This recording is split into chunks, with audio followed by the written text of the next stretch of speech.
মাননীয় মুখ্যমন্ত্ৰী মহোদয়ৰ লগত আজি আমি আমাৰ অসমৰ পৰা কেইবাজন সতীৰ্থ সাংসদৰ সৈতে ৰাজ্যখনৰ যি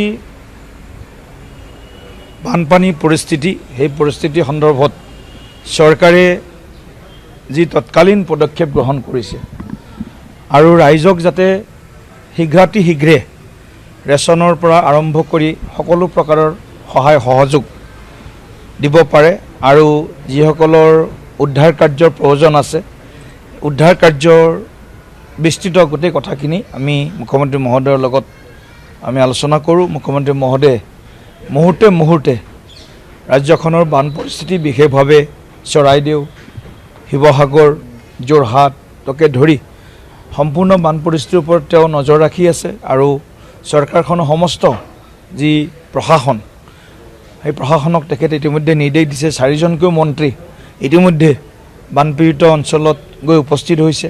পবিত্ৰ মাৰ্ঘেৰিটা ডাঙৰীয়া আৰু আমাৰ সাংসদ কামাখ্যা প্ৰসাদ তাছা ডাঙৰীয়া কাইলৈ তেখেতসকল দিল্লীৰ পৰা যাব, কাৰণ আজিয়ে যোৱা কথা আছিল কিন্তু সংসদৰ অধিৱেশন চলি থকা হেতুকে তেওঁলোকে আজি যাব পৰা নাই, কাইলৈ যাব।